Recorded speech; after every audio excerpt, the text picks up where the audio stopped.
Hello everyone and welcome to Stan the Wine Man TV. I am your host, Stan Rattan, and this is the Blue Collar Wine Show where I help you spend your wine dollars wisely.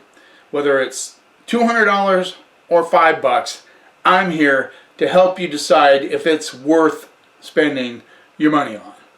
I thought. This is a challenge, a Pinot Noir challenge. Oregon, Willamette Valley versus Burgundy. Pretty exciting. Remember the Judgment of Paris?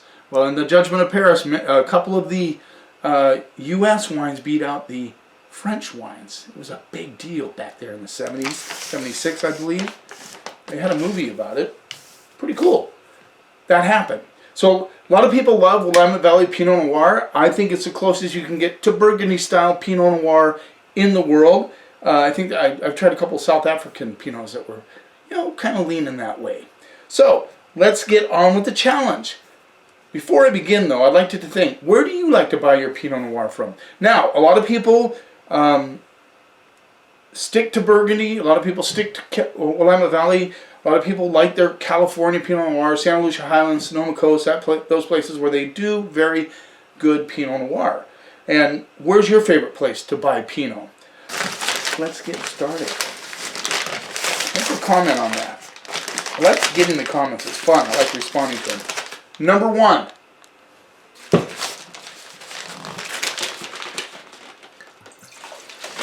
What I always like about Pinot Noir, the color, it's usually lighter. Unless you get it from California. Sometimes you get a little bit of, that California sunshine on it. The warm love handles from the sun down there. Yeah. Number one. Let's see. Do I have my marker? Hold on. Sorry, guys. Oh, there it is. Almost forgot it. There we go. Color on this is very light, as you would expect from Pinot Noir. Pinot Noir is known to be very light in color. Not very many tannins on a Pinot Noir. That's why it's such a good wine with salmon. I think you can pair Pinot Noir with a lot of different things. Lighter foods. Eggplant be a good matchup. I like to do it with lamb as well. So Pinot has a lot of good lighter style foods that you can match it with. Definitely Asian spice on the nose. I love that. That is so common with Pinot Noir. Earthy on this one as well. I get a little bit of baked earth. Asian spice, a little cinnamon coming through, which would be part of the Asian spice, but the cinnamon seems to stick out quite a bit. Cherry notes for sure. Very expressive on the nose. This has a lot of aromatics to it. For as light as it is, that's crazy. Let's see what we get on the palate.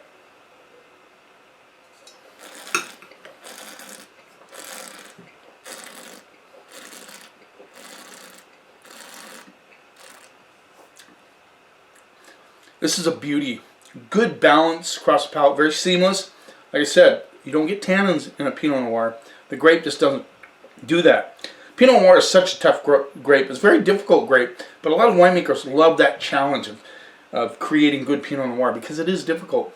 Especially in Burgundy, where they have such weather problems. I mean, they'll have hail and all these different things happening, and some vintages can just be wrecked. But these guys keep at it, keep making it.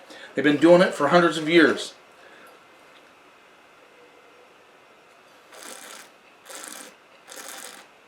Willamette Valley is a little bit easier because it's more consistent in the weather patterns there. A little bit easier, but it's still a difficult grape to deal with. And of course, California, you have the big sunshine, so you have to be careful because grapes are temperamental. So there's a lot of tricky elements to creating a good Pinot Noir.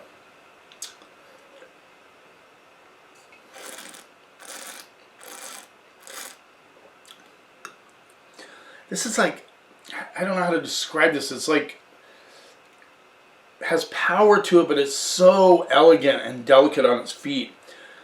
That's what I love about Pinots. They can be that way. The flavors are so acute, but delicate. This has some red flower notes coming through on the backside. Just a kiss of minerality as well.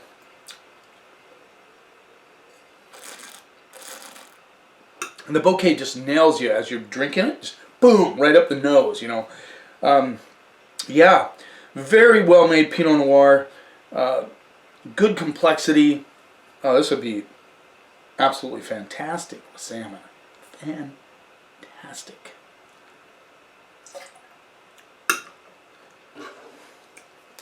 Still tasting it, guys. The finish is amazing.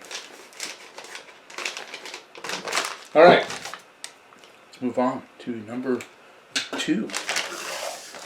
The Oregon versus Burgundy Challenge. Number 2. Slight rinse. Not that you're going to have that much difference between Pinot Noir, but you never know. I'm leaning towards Old World on that, but I want to taste this one. That's just excellent Pinot Noir. Number 2. Color. All right. See, I'm using the paper again now because that gold curtain back there. A lot darker than number 1, but still you can see through it. This is definitely has some nice burgundy tones to it, red. So the darkness of this, again, I would lean towards New World versus Old World. I would expect the Old World to be a little lighter, but you never know. Let's see what we get on those. Deep cherry notes with a strong hit of cinnamon behind it. So this has the Asian spice as well. This has almost like a soapy, like really, really good quality soap, cherry soap. There's some bark elements as well, like dried bark. A little cranberry coming through as well. I like that. So good aromatics on both of these. Let's see what we get on the palate.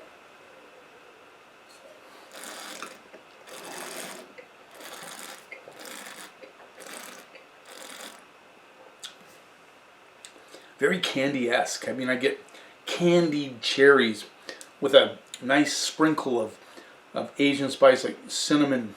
Very muted cinnamon though. And good acidity, good balance, well made, nice integration of the fruit and the acidity.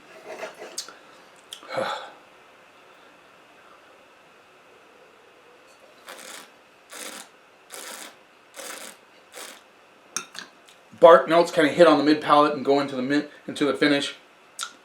Again, that sense, like you smell a really good bar of soap, real quality soap. My wife's big into these soaps, and she's gotten me into it as well. So it's like you get that sense of that on the palate, not like you're eating the soap, but I don't know. When you smell something really, really good, you can almost taste it. You know what I'm saying there? So I'm kind of tasting that quality cherry soap.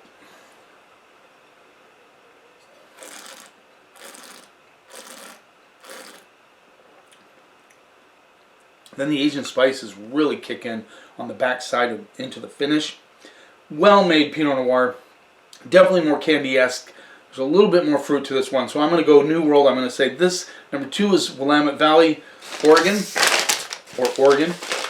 Willamette Valley. I'm pretty sure one of the ones was in Willamette. I think that all the ones we had to pick one was in Willamette Valley. So I'm going to guess Willamette Valley. I'm not sure what region. If that is from Burgundy, I'm not sure which region it's from yet.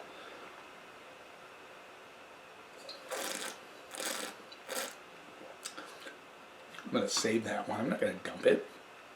I could drink both of these all day. They're fantastic Pinot Noirs.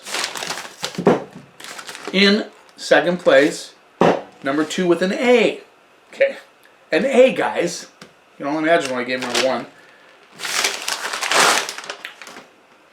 I nailed it. The Lucchini Vineyards Pinot Noir Cuvée Giselle 2019. This is Chehalem Mountains, Oregon. One of the newer appellations that they've created in Oregon. This rolls in at $80. So these aren't cheap, guys. No. Once again, a blue collar guy every once in a while will spring for something like this. It does happen. But is this worth $80? I say yes, it is worth $80. Let's move on to the number 1, which I gave an A+. I was really impressed with the delicate nature of this Pinot, but the complexity and the acuteness of the flavors, I really like that. And the finish and the Asian spice held that. All right, Yes, we know it's from Burgundy. This is the Gevrey-Chambertin Gevrey-Chambertin La Justice 2017 Grand Vin de Bourgogne. So this is from Côte de Nuit, which is up in the north part of Burgundy, really close to Champagne actually. Some of the more acidic, nasty Burgundies I've tried have been from Côte de Nuit, but this particular area, the Gevrey-Chambertin, has like 9 cru vineyards in it. It's crazy. The most, I think, in all of Burgundy, I believe. I could be wrong. Let me know if I'm wrong. At least that's what I think I read somewhere.